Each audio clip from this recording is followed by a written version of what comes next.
back to my channel. Today we are getting a little bit spicy and we're going to confront an uncomfortable truth. So I'm going to hold your hand when I say this, but most nonprofit financial crises are preventable. I have been working with nonprofits for a very long time. Very rarely have I come up against an emergency that couldn't have been avoided. And so today we're going to be talking a little bit about that. We're going to be talking about some fail-safes that you can put into practice at your organization to make sure that these types of crises don't happen to you. And so stay tuned and let's jump into today's video.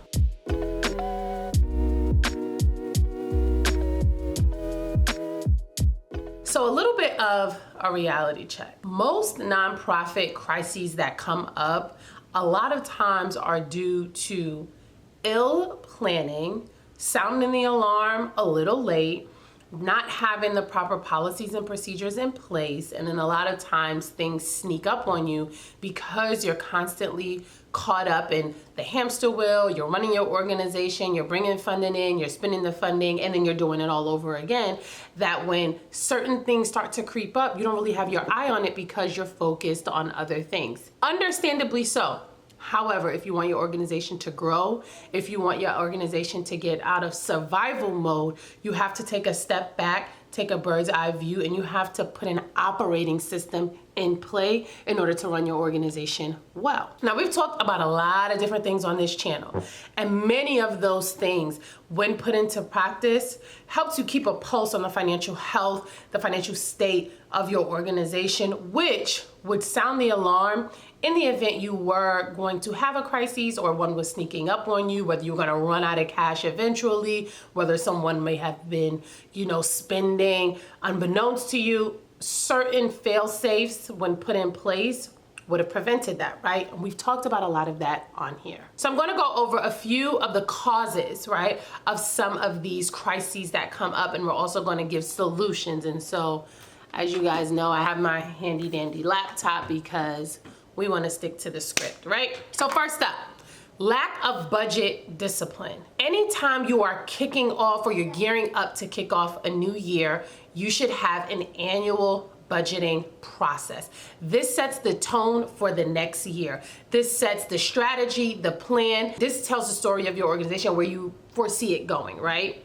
It also gives you a skeleton to be able to determine for this upcoming year, at the very least, this is what we're expecting, right? So it definitely needs to be reasonable, right? You don't want to get carried away and be too wishful, because then it's not helpful when you start to run budget to actuals, right? So one of the most common causes of nonprofit financial crises is a lack of budget discipline, right? Without a clear and realistic budget, it's going to be very easy for your organization to misallocate funds and to overspend. And we're not even talking about fraud-like, right?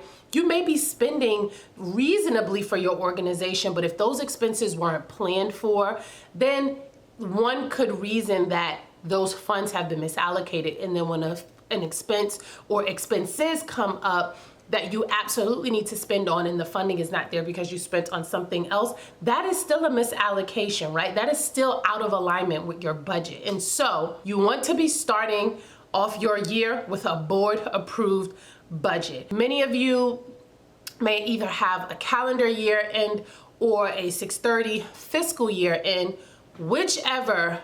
Make sure that you have an organized and consistent process for how you create and map out your budget for the next year. Make sure that you are presenting that to your board. It's been approved, and then it's been given and presented to the appropriate parties, so that when your bookkeeping is being done, when you're reviewing financials, you are able to compare your budget to your actuals to see if you are in alignment and to make changes if needed. That's number one, cause number one. Number two is over-reliance on one or two funders. I am seeing that be a huge problem right now with these federal executive orders, because as a company that serves nonprofit organizations, we have our ear very close to the ground, and we are directly impacted when the industry is impacted. And in all transparency, we have a couple of clients who can no longer be serviced by us. We have a couple of clients who are actually closing and shutting their doors because of these executive orders and the state that the industry is in. The organization can't continue, right? And so over-reliance on one or two funders, it's good when the money is good. I know it's like, what does that mean? It's good when the money is good. Very early on in my nonprofit accounting career, if you were a nonprofit that worked with the government, you were seen as stable, because the idea was that the government is stable money. You're typically getting multi-year contracts. They may not pay timely always, but it was almost considered guaranteed funds. Now, some professional service providers don't even want to touch you really if you're mainly funded by the government, because they don't know. You can't reasonably assess when you're getting the money, which means that they can't reasonably assess when they're going to get paid. And so when you have over-reliance, and again, that's just an example of being over-reliant on the government, but it could be any other funder. When that funder decides to pull out, decides to delay, you are going to have your back up against the wall. And so now is as good a time as any to be thinking about diversification. How can you reduce your reliance on any one or two funders so that if one were to pull out, your organization is not left scrambling? Cause number 3 is ignoring cash flow management.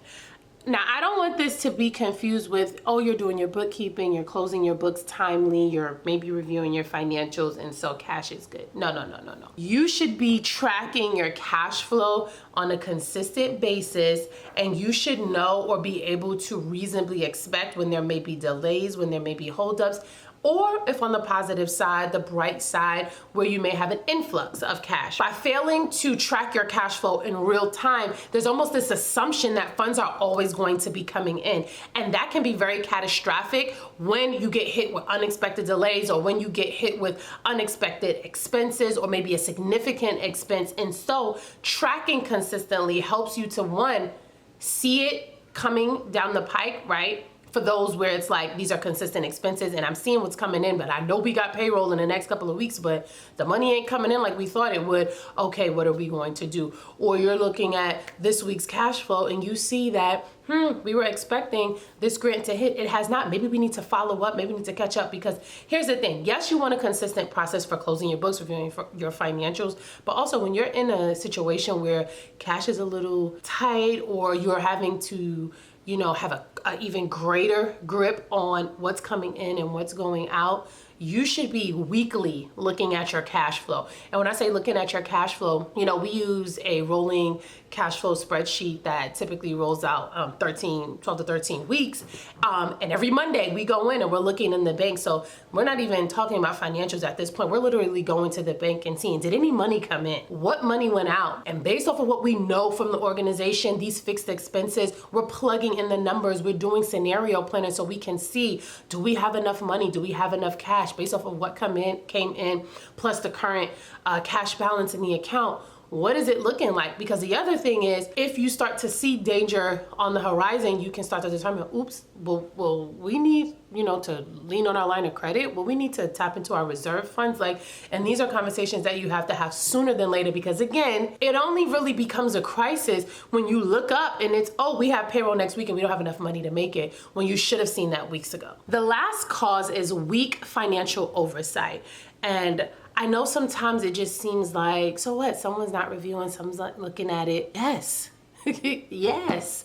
And that is very, very important. Some organizations honestly fail to maintain strong financial oversight, and because of that, they end up not knowing when to actually sound the alarm. They end up not knowing that what they're looking at actually is a huge red flag. We see this with board members not understanding nonprofit financials. We see them with board members very lackadaisically approving the budget, right? Staff not following the right procedures, knowing, you got this $10,000 expense that came up. You weren't supposed to go ahead and pay that. That was supposed to wait until 2 months down the line, or it needed a second signature. So someone else got eyes on it to say if it was even a reasonable expense.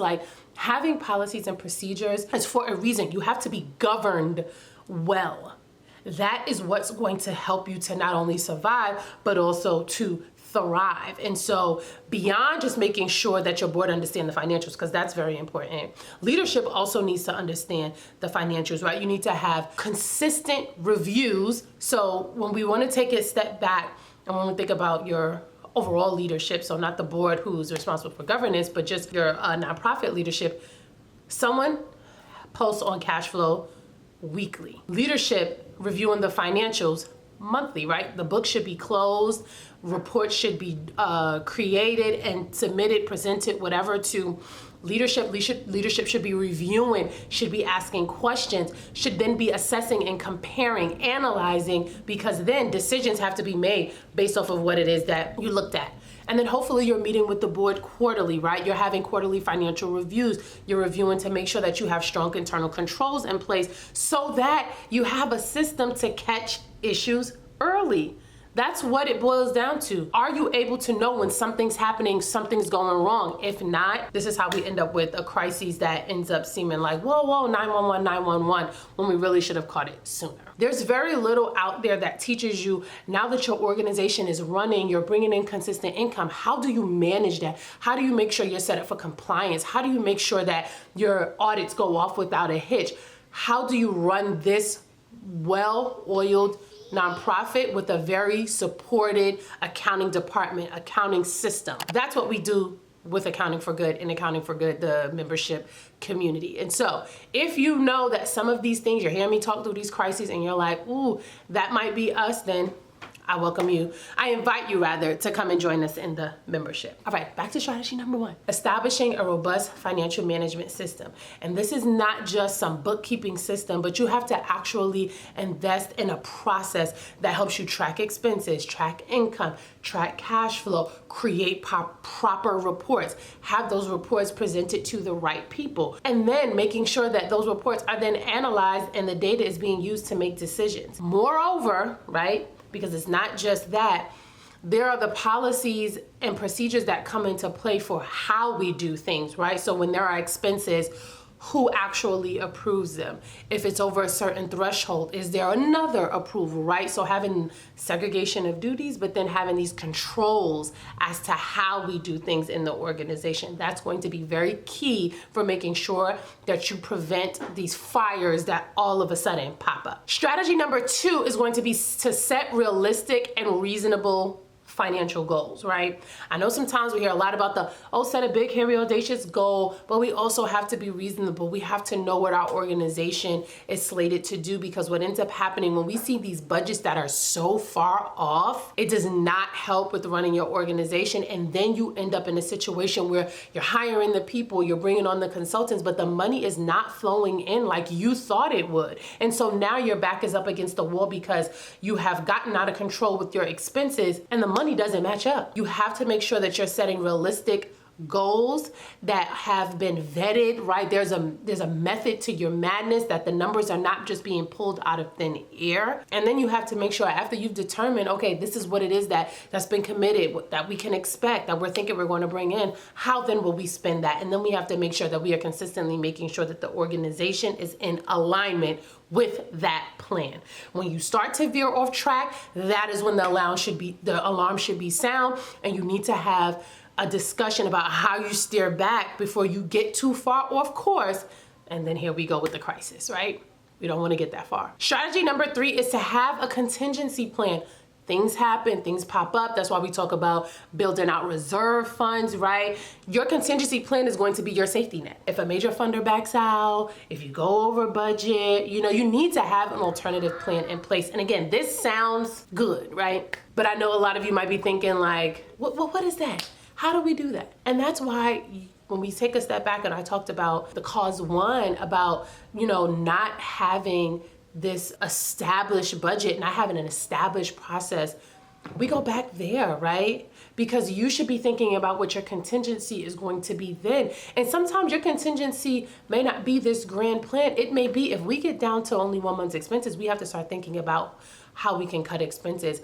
We might have to think about what our plan is going to be, or what our triggers are going to be, when we have to maybe start thinking about furloughing, putting our consultants on pause, things like that. And again, it doesn't sound nice, but these are real things to think about and consider if you want your organization to make it to the other side, because there are organizations that are not making it. They are actually closing their doors. They are laying off entire staff. And so if you don't want to get there, then you need to be thinking about a contingency plan and some of these other strategies that we've talked about today. And the last strategy I'm going to talk about is keeping your board engaged and educated. Engaged and educated. A well-informed board can make all the difference when it comes to preventing a financial crisis. A lot of times they have tools, they have resources, they have connections, network that they can pull on, but they can't do that if you're sounding the alarm a week before payroll is going to be missed. People need time, which is why you have to have a process in place for how these things are tracked and monitored way ahead of time, right? On a consistent basis, so you can foresee when something is coming down the pike. And so you want to make sure that you are keeping the board engaged and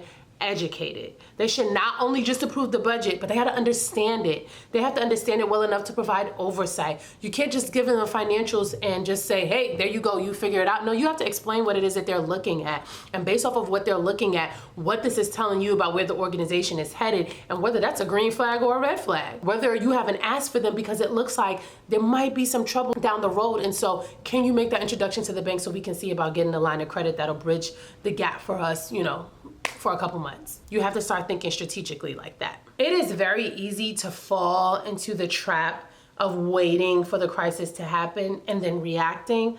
However, in reality, you should really be proactive about your financial management. This could be the difference between your organization being here next year and having to close its doors at the end of the year. That means regularly reviewing your financials, diversifying your income, ensuring your systems are prepared for unexpected changes, ensuring you have a process for how you're analyzing the numbers and how you're reviewing the data so that you are having strategic decisions, strategic discussions about how to make decisions for the organization. Because it's not enough to just look at it, you have to act. You have to act. And the best part of this is preventing a financial crisis is often much easier than trying to bounce back from one. With proactive planning, consistent reviews, constant conversations, sound strategies, you can avoid most financial pitfalls. And so it is my hope that you have landed on this video, I don't know, if on purpose, by accident, whatever the case may be, but I hope that this video has encouraged you to take some time and to look at what it is that your organization is doing, how it is that you're managing your current financial processes so that you can make the changes where needed before we head into another month where it's a little rocky and a little unsure. Now, if you found this video valuable, give it a like, subscribe, share it with another nonprofit leader that you know can use this information. And again, act. That's the best thing that you can do, is act. If there's another topic that you want me to dive into, please leave it in the comments. If not, I'll see you guys in the next video.